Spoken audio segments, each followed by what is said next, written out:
Primera de Tesalonicenses capítulo 5, versículo 12. Dice la palabra del Señor.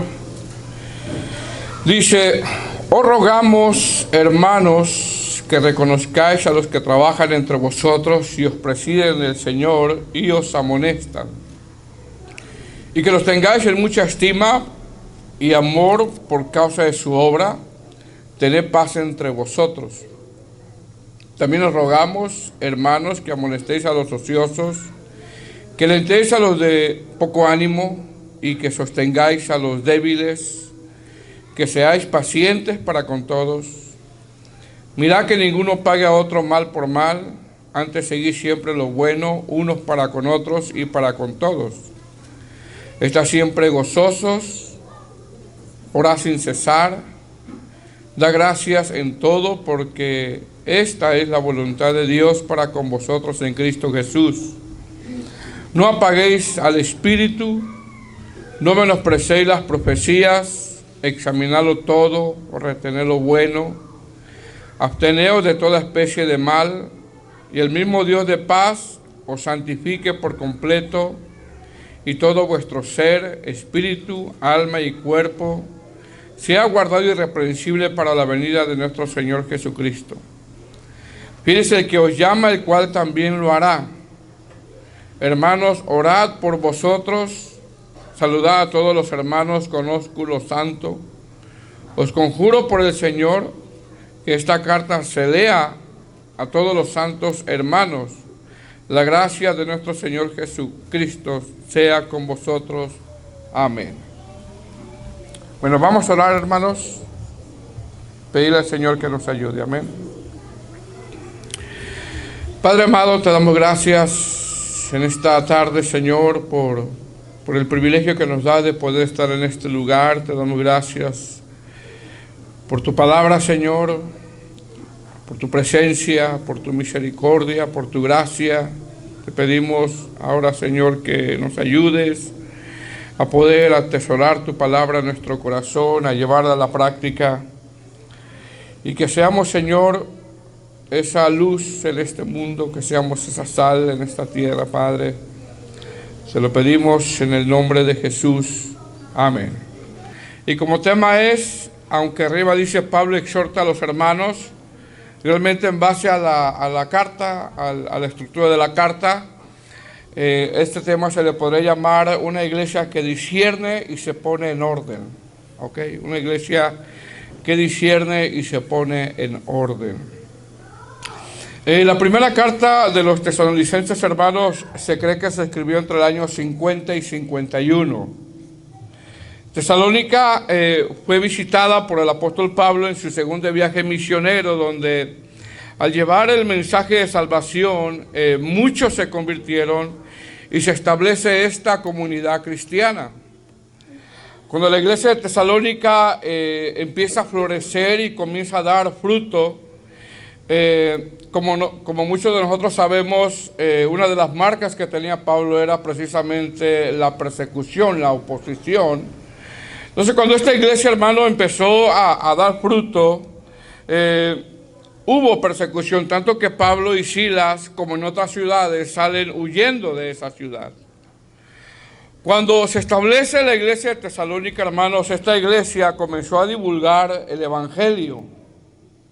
Y Pablo nombra tres cualidades que se oían de esta iglesia. Tres cualidades que se debería de oír en nosotros también como iglesia, siendo iglesia de Cristo. Número uno, se convirtieron de los ídolos a Dios.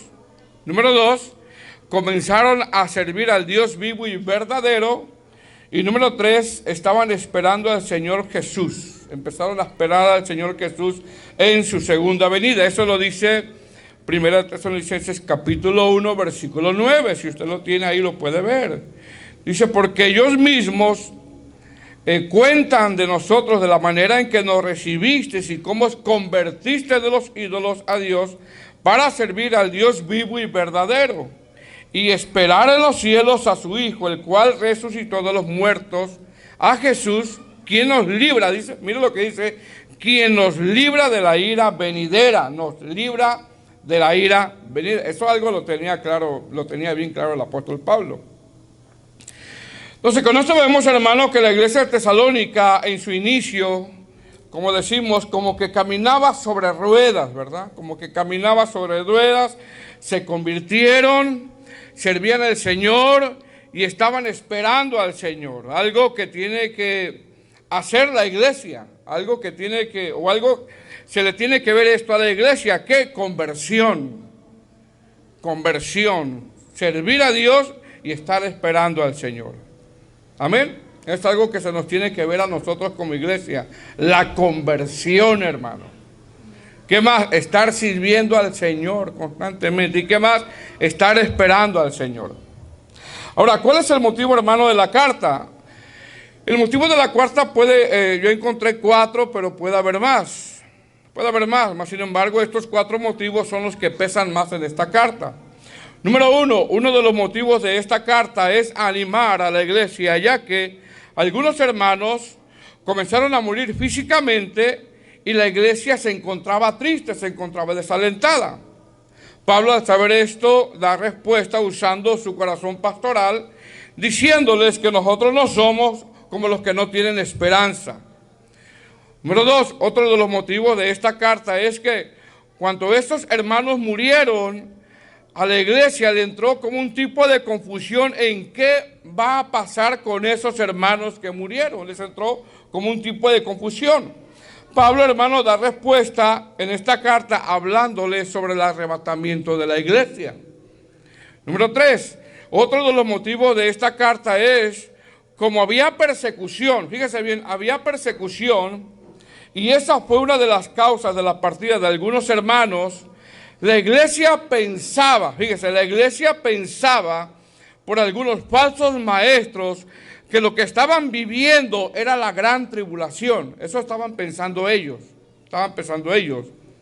Pablo da respuesta poniendo en orden ciertos acontecimientos escatológicos.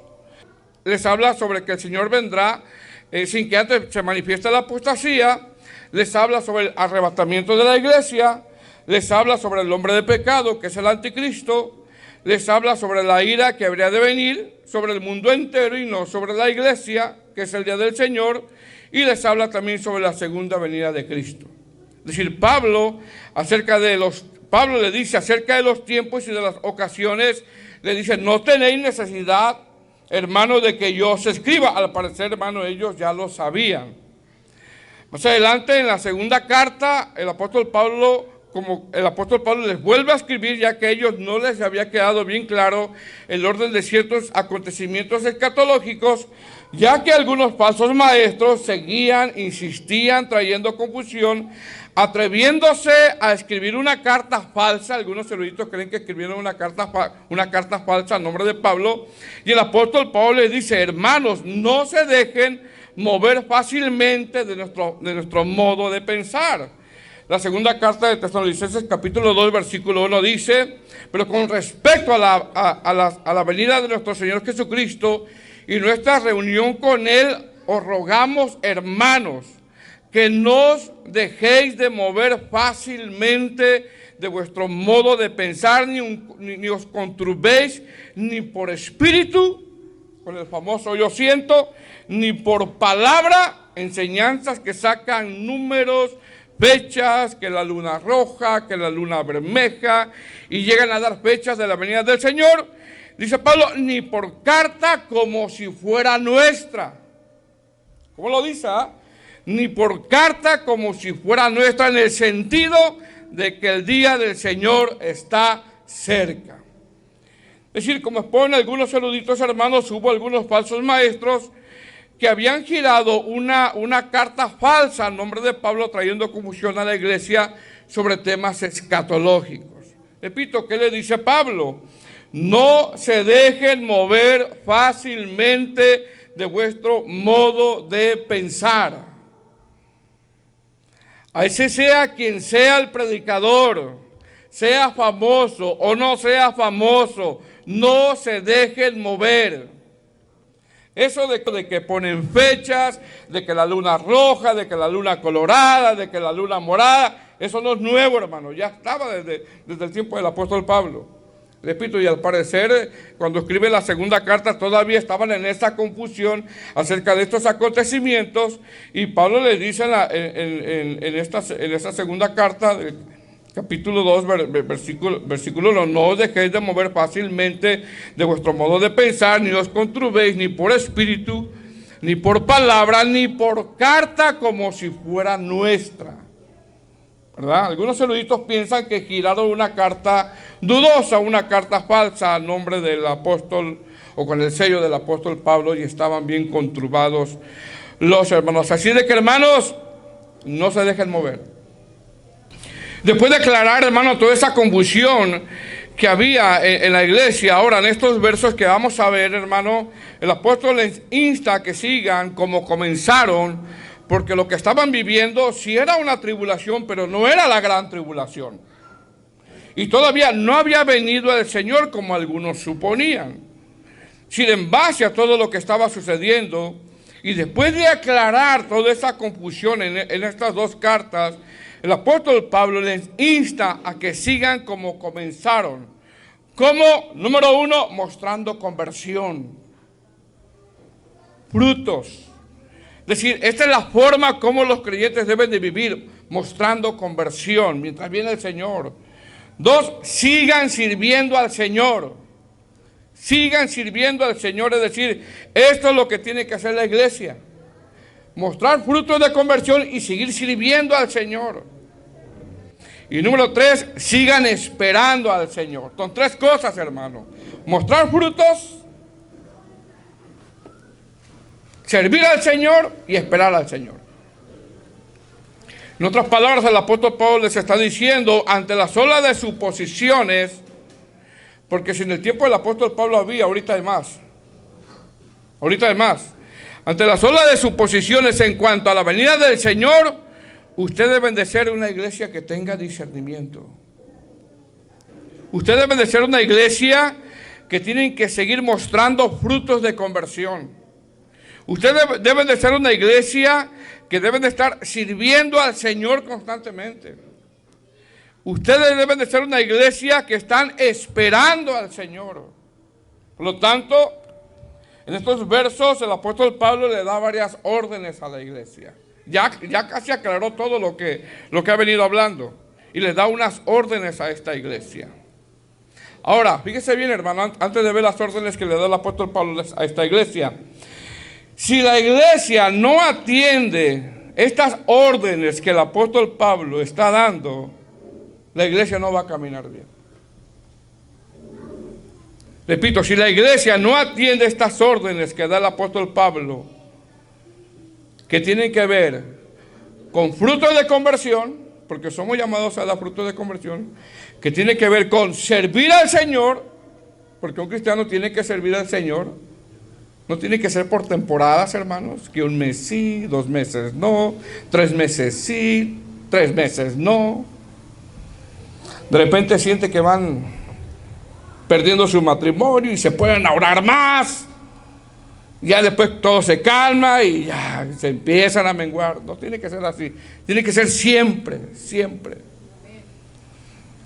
Y número 3, esperar al Señor. Eso tiene que ser la iglesia. Mostrar frutos de conversión. Servir al Señor y esperar al Señor. Amén. Entonces, el apóstol Pablo, hermano, una vez que estamos en el capítulo 5, ¿verdad? Versículo 12, una vez que está terminando él de dar o de aclarar todo esto que ha venido hablando, si estas recomendaciones, si estas órdenes, la iglesia no lo atiende, no lo lleva a la práctica, no lo pone por obra, simplemente la iglesia no va a caminar bien. No va a caminar bien. Y mire cómo dice, versículo 12. ¿Estamos ahí? Dice, os rogamos, hermanos, que reconozcáis a los que trabajan entre vosotros y os presiden en el Señor y os amonestan. Y que los tengáis en mucha estima y amor por causa de su obra. Tened paz entre vosotros. ¿Para quién es este llamado, hermanos? Para la iglesia. Ahora mire, lo primero que nombra el apóstol Pablo es un ruego a la iglesia, es un ruego, aunque nosotros lo vemos que él está rogando, realmente es una orden que está dando él. Y lo primero que nombra el apóstol Pablo es un ruego a la iglesia que reconozcan a los que trabajan en el ministerio como pastores o ancianos o el grupo ministerial, donde esto incluye a todos los que están trabajando en la obra del Señor. La palabra reconozcáis tiene que ver con acéptenlos. Acéptenlos. Tiene que ver con tengan paz con ellos por su labor. Tienen que ver con no menosprecien los mensajes que ellos traen. Tienen que ver con no menosprecien su labor. Y quizá, hermano, la iglesia desearía tener a un pastor, aquel pastor famoso que quizá usted ve en las redes sociales, pero no. Vive muy lejos. Y Dios provee lo que hay. ¿Me explico, hermanos? Quizás usted quisiera ver a esos predicadores, ¿verdad? O tener de pastor, de ese pastor que usted mira todos los lunes o todos los martes en el YouTube. Pero no, hermano. Él no va a dar cuentas por usted. Él va a dar cuentas por lo que predica. Pero los que predicamos aquí vamos a dar cuenta por la grey y por lo que predicamos. A ver. Entonces, ¿qué está pidiendo Pablo? Está en esta exhortación, en este ruego, que acepten. Dice, os rogamos, hermanos, que reconozcáis a los que trabajan. Fíjense lo que dice, a los que trabajan. Es decir, tengan paz con ellos, reconozcan la labor que tienen ellos. No menosprecien sus mensajes. Lógicamente, usted tiene que analizarlos a la luz de la Escritura. Tiene que ver con no menospreciar la labor que ellos hacen. ¿Qué hacen estos pastores o estos ancianos o estos líderes? Dice el apóstol Pablo, trabajan entre vosotros. Hacen una labor ministerial poco fácil.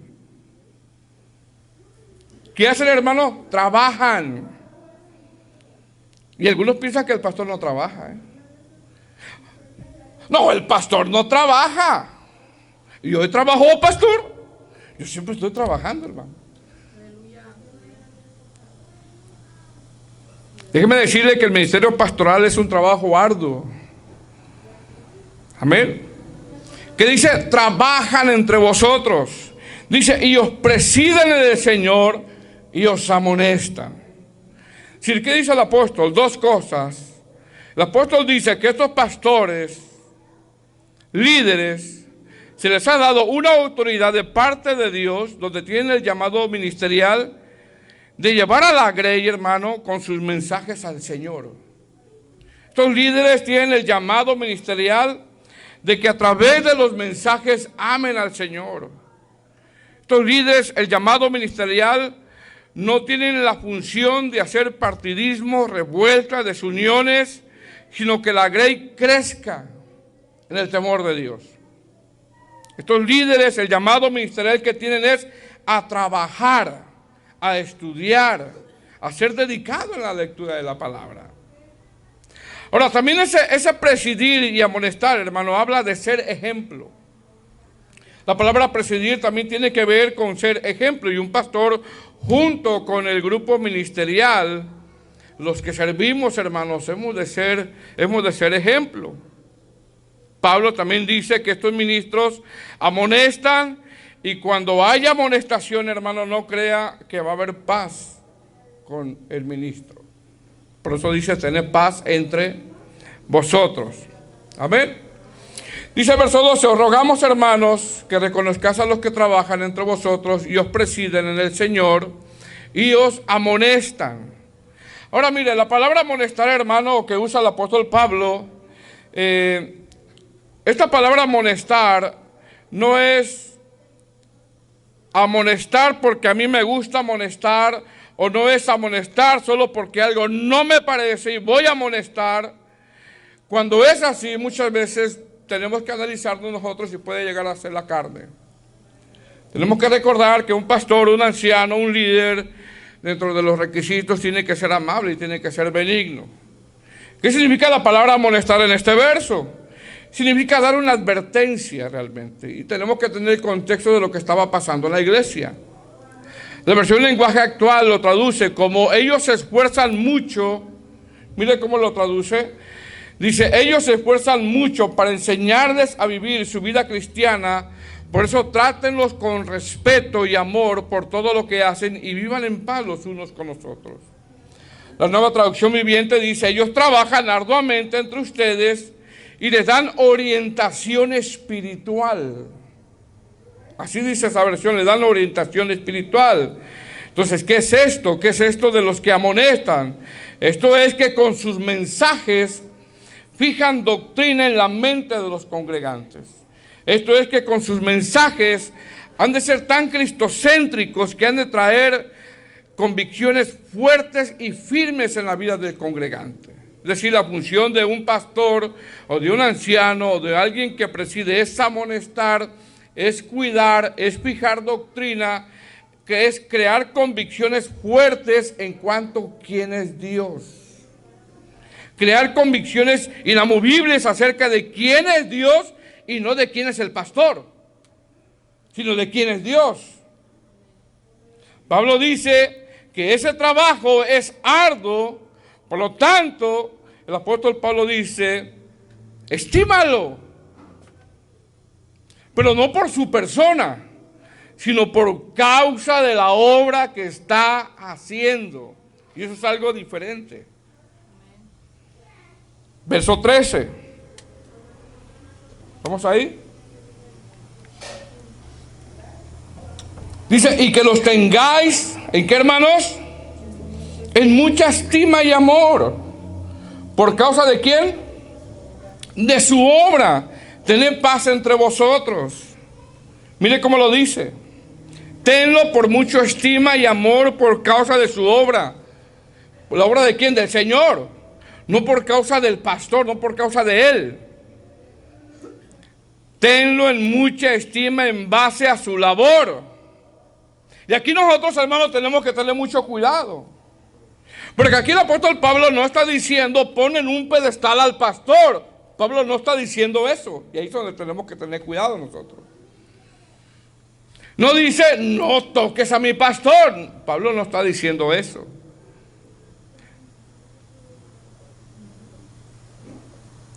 ¿Sí me explico, hermano? No dice, cae en idolatría en un hombre. No.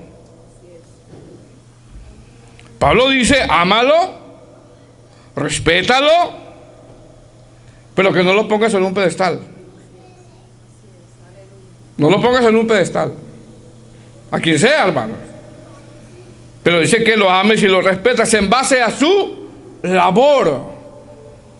A la labor que hace. ¿Por qué? Porque el trabajo es arduo.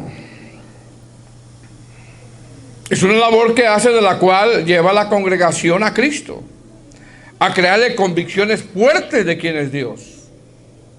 No de quién es el pastor, no de quién es el anciano, sino Dios.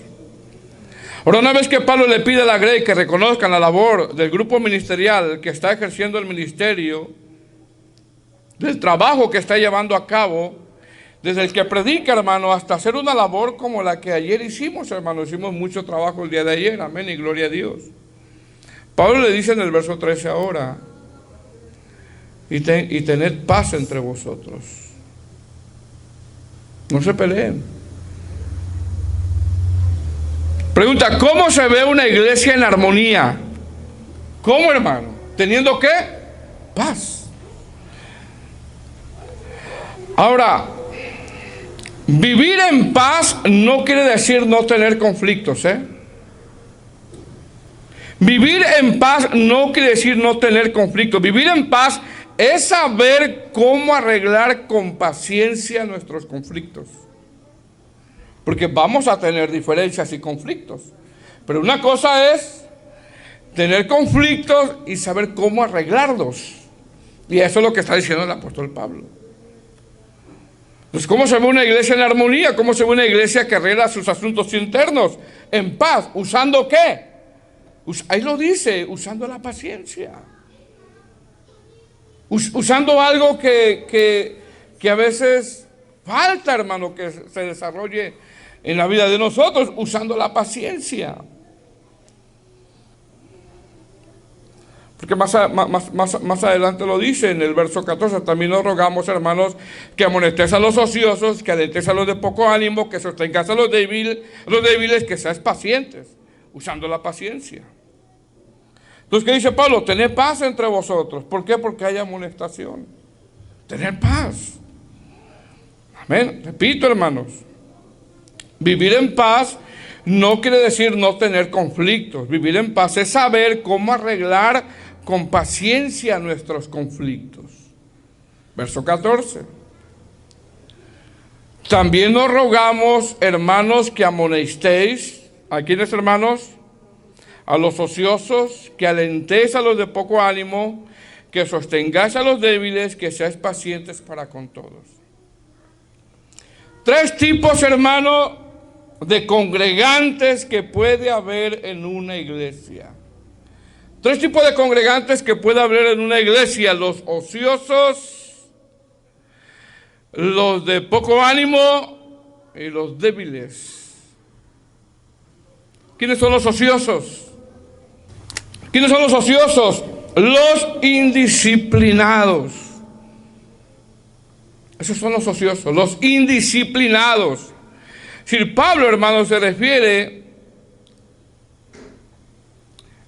tanto a los que no querían trabajar secularmente, porque recuerde que estaban diciendo que ya había venido el Señor, que estaban viviendo la gran tribulación y habían dejado de trabajar, y dice Pablo, y que no trabaje, que no coma. Pablo está hablando, cuando habla de los ociosos, tanto al que no quiere trabajar secularmente, como los que son nombrados públicamente en un trabajo ministerial y son indisciplinados. Sirven cuando quieren, a la hora que quieren, como quieren, cuando quieren. Toman poco el ministerio. Esos son los ociosos.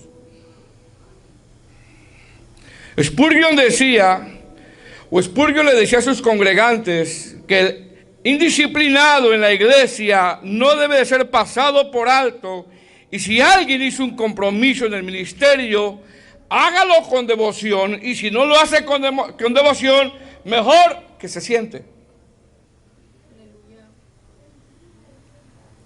Aunque él lo dijo de otra manera un poquito más fuerte, que se haga a un lado, dice. ¿Qué está diciendo Pablo? Amonestéis a los ociosos, a los indisciplinados. Repito, se refiere a los que no querían trabajar tanto secularmente como los que son nombrados públicamente en un trabajo ministerial y son bien indisciplinados.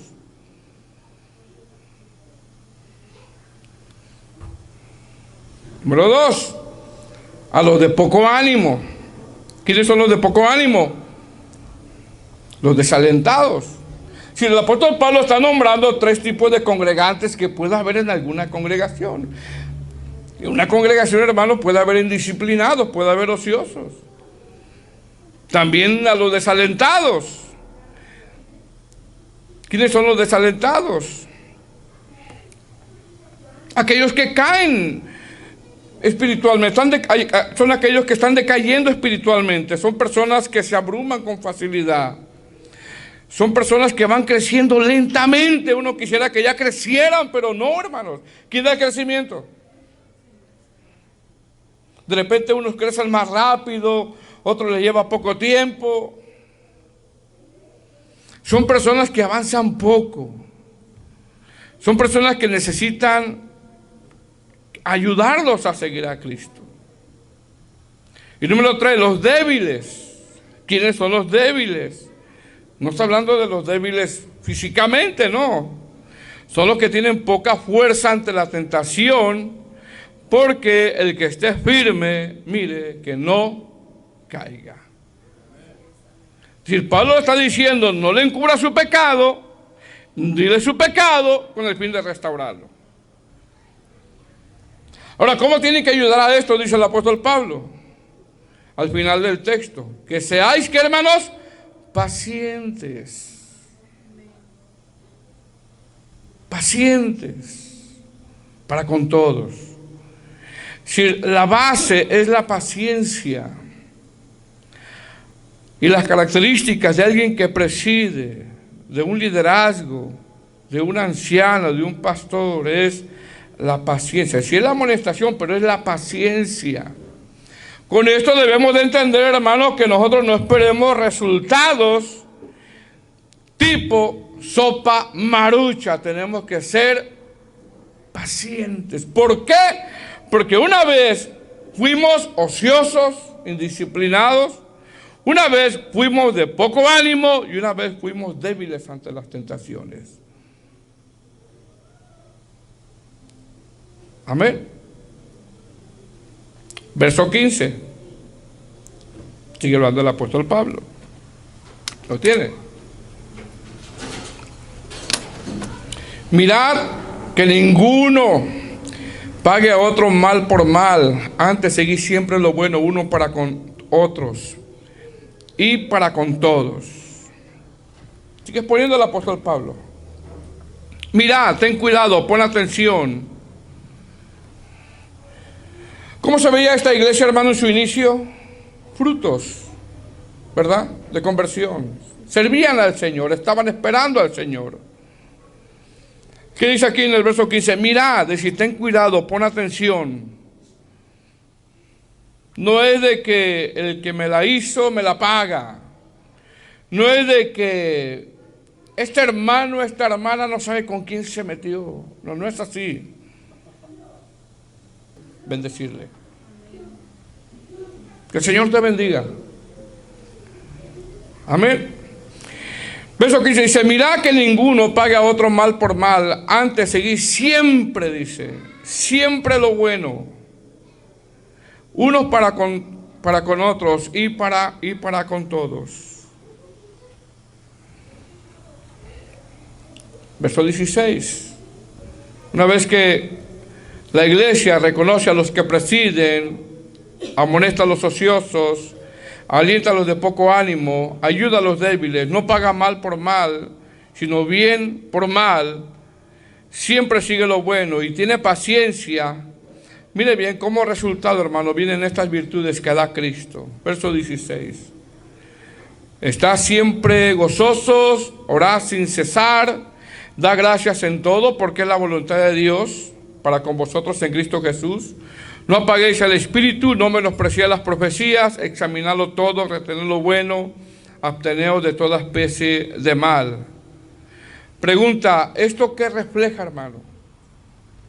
Una iglesia que tiene conversión. Una iglesia que sirve al Señor, una iglesia que espera al Señor. Esto es lo que refleja una iglesia. Número uno, está siempre gozosos. Si a pesar de lo que está pasando un cristiano, hermano, ¿tiene qué? Tiene gozo.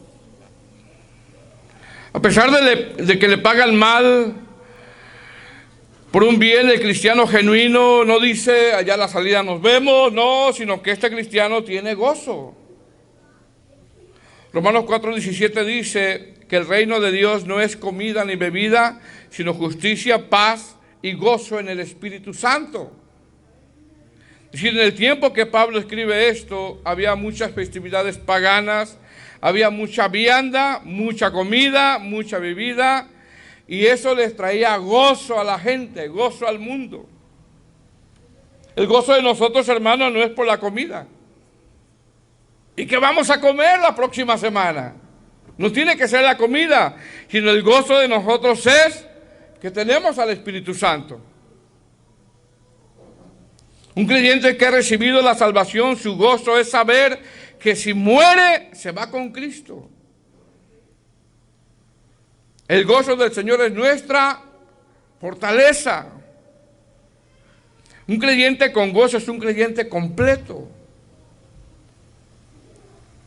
Sigue diciendo, orad sin cesar. Si una característica de un creyente con frutos de conversión es que ama la oración. ¿Por qué? Porque nosotros, hermanos, no podemos depender de nosotros mismos. Tenemos que orar. Tenemos que orar. Sigue diciendo, da gracias. ¿En qué, hermanos? En todo. Porque esta es la voluntad de Dios para con vosotros en Cristo Jesús. Vivir en gratitud, charis, que es gracia. ¿Qué está diciendo Pablo? Pablo está diciendo que un creyente tiene gratitud. Da gracias al Señor por lo que el Señor ha hecho, por las pruebas que lo ha sacado. Tiene gratitud, gracias. Todo lo que tiene, sabe que el Señor lo proveó. Amén, hermanos. Es un cristiano, hermano, que tiene frutos, tiene gratitud. Gracias, Señor. Gracias por esta nieve. Gracias por esta esposa que me diste. Por este esposo que me diste. ¡Qué regalo, hermanos! No lo mereces. Pero el Señor tuvo misericordia de nosotros, ¿verdad? Gozo, oración, agradecimiento constante. Una vez que el apóstol Pablo nombra ciertas virtudes, como estar siempre gozosos, orar sin cesar, ahora el apóstol Pablo en los versos siguientes habla de que la iglesia debe tener un discernimiento espiritual. Y comienza diciendo en el verso 19, no apaguéis al espíritu, no menospreciéis las profecías, examinadlo todo, retened lo bueno, amén, absteneos de toda especie de mal. Y mire lo que dice el verso 23, y el mismo Dios de paz os santifique por completo, y todo vuestro ser, espíritu, alma y cuerpo sean guardados irreprensibles para la venida de nuestro Señor Jesucristo. Verso 24, fiel es el que os llama, el cual también lo hará. Es decir, el apóstol Pablo, hermano, no confía en la habilidad de los tesalonicenses, sino que confía en la fidelidad de Dios. Él lo va a hacer. Él lo va a hacer. Verso 25, hermanos, orad por vosotros, saludad a todos los hermanos con ósculo santo. Os conjuro por el Señor que esta carta se lea a todos los santos hermanos. La gracia de nuestro Señor Jesucristo sea con vosotros. Amén. ¿Cómo se ve una iglesia sana, hermano? Teniendo estas características. Amén. Pongámonos de pie, hermano.